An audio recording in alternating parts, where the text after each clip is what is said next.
My partner and I want to be married, but we don't care much for the idea of having a wedding.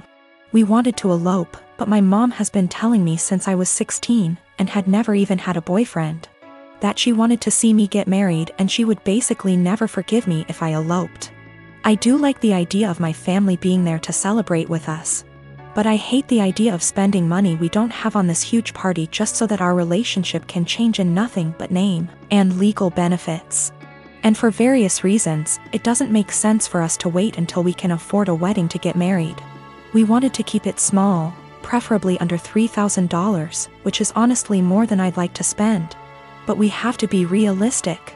We had planned on having it in my in-laws' backyard, but even that was more money and effort than I was willing to put forth. I was stressed and feeling like I was out of options, so one day, I vented to my mom. She seemed really excited about the idea of helping me plan a wedding. It was kind of a red flag when she said, "My mom didn't help me plan my wedding. Let me live vicariously through you." But still, I agreed. She seemed really excited to help me find a venue. I was not excited, because I have not been excited about one single step in the wedding process, and I just want it to be over. About a week later, I found out that this really great park in our city, that my partner loves, does weddings for an extremely small fee. I emailed the event coordinator and found out that the date we want is available. I told my mom, and her reaction was, "So I guess you don't need my help finding a place, then?" And every time I talk about it, she says the same thing. She has always talked about how shitty it is to guilt trip someone, but I feel like that's exactly what she's trying to do. I honestly can't tell whether or not I've done something wrong. Like, I'm not sure if I implied that I would only get married in a place she helped me find. I don't feel like trying to take action on my own wedding is that great of an offense, but I can tell she's upset. I want to make her feel better, but at the same time, I don't want to change our plans again just so that she can feel involved. I have been living with my new wife and stepdaughter for about 6 months now. She's 19, almost 20, and I have 3 sons aged 18, 16 and 15. She's a really good kid and she's a good influence on my sons. I really enjoy having her around. My wife and her daughter moved into my house and sold theirs. My stepdaughter's father isn't present in her life, nor is my son's mother. All 4 children share a bathroom. My sons have never lived for a long period of time with a woman, nor have any of them had long-term girlfriends. They had short visitation periods when they were younger but never longer than an hour. So living with 2 women has been unusual for them. My eldest son, 18, came to me last week and told me that his stepsister disposes of her used sanitary products in the trash can they share, but doesn't use toilet roll or sandwich bags to disguise what they are, and it makes him uncomfortable, which I think is reasonable. My sons are teenage boys and don't want to see their stepsister's period products on full display.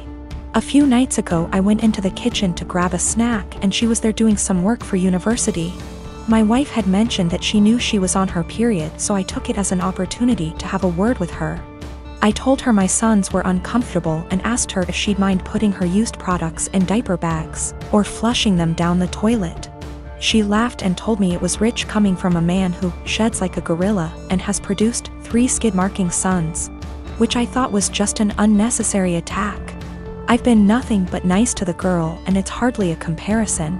My sons shouldn't be subjected to her unhygienic products if it makes them uncomfortable. She went on to lecture me about how tampons can't be flushed and that it's bad for the environment if she uses diaper bags for everyone, which I think is just an excuse. I called her a scruff and told her that this was my house and that what I say goes. I later asked my wife if she could have a word with her and she told me I was being ridiculous and that her daughter has had her period for 10 years and knows what she's doing. When I told her it was making my sons uncomfortable, she said my sons needed to get a grip and turned over and went to sleep. This is a genuine issue to me and she didn't care enough to have a discussion about it. I asked my stepdaughter again in the morning and she did the same as her mother, completely dismissed it. Both of them have told me to stop being so silly, but I don't see how I'm being unreasonable when it makes my sons uncomfortable. My dad died and I'm scared my family won't get along. So yesterday after my dad comes home he eats what my mom made for him. Eggs and Spam. To be clear, he has a pre-existing medical history of high blood pressure and gout. First found out when he was admitted to the hospital in 2015 when he fell ill, and we basically had to force him to go to the hospital BC he didn't want to go. He was put on medication since, with changes to them maybe a year or so ago. So back to when after he ate. My half-sister heard a thud around 740-ish and told me to check BC. She thought maybe my parents are arguing. I go down and see my dad on the kitchen floor, my mom behind him a few feet away, and I hear him snoring. I ask my mom a question, get worried, run back upstairs and knock on my sister's door. She calls my other sister and also tells me to stop wasting time, call 911. I was scared and frantic. I wish I called 911 or saw him when he came in so I could maybe have called sooner. They get frantic too and we all start yelling at each other, and I try to maintain order also as I'm talking to 911 person. At some point in all of this, my brother-in-law yells for help and I help him turn my dad onto his side. BC, he said he could choke on his saliva. My dad stops snoring and we start panicking. The EMS tells us how to perform CPR, but my sisters keep yelling, and so I try to get them working together. They finally start working on it. One is doing compression and the other giving him air and sometimes rotating. Fire department and ambulance gets here and they start doing the same thing but also have defibrillators, and honestly, I'm just in shock still. It was maybe 8:03 p.m. when they came or so, I don't remember, it's all a blur. I checked my phone for timestamp, but I called twice so I forgot when original call was placed. They called it at 8:50 p.m. and I just began to lose it. My aunt comes and my sister is trying to call my dad's work to let his bosses know. We talk about how we want my dad's arrangements and agree on cremation. BC, we don't have the money for anything else, but also my sister wants the remains. My mom is bipolar schizophrenic and my sisters and bro-in-law don't get along. Her because of a whole history that would keep you here forever if I tried to type it. My dad was a bad person, but he still chose us and tried his best to provide regardless of his fallacies. He had my mom's back too, saying he wouldn't kick her out or place her in a mental home. My sisters kinda want that, I think, but I'm scared to talk about it. My mom is okay sometimes, but also acts up BC of her mental illness sometimes, and my dad and I were her constants regardless of what happened. My mom is old and still wants to benefit from some social security services that my dad had, but my sisters and I think we should get a majority control of his account. There's a lot of renovations to be done. BC, he ignored upkeep of the house for a number of years, example, the roof. My mom is not very sad about the ordeal. BC, she had a long history of mental abuse from my dad and I understand, but we for some reason stayed together. How to move forward except for one moment at a time, and I'm still waiting for funeral home to come pick up his body. It's 8:13 a.m. now, been waiting since night before. And I have been crying, but also I can't sleep, and I'm sorry if this doesn't meet guidelines. I just need to vent. Even though I told a few friends, I'm still in disbelief. How this will moving forward. I believe it can though, but it's hard to stay positive. I travel for work and my employer allows me to spend up to $100/day on food. If I don't use it, I don't get to pocket the money. When traveling, I make sure to use the full $100 every day, so I'm eating very well. My wife is upset with me because I get to eat out for every meal at least 2 weeks a month.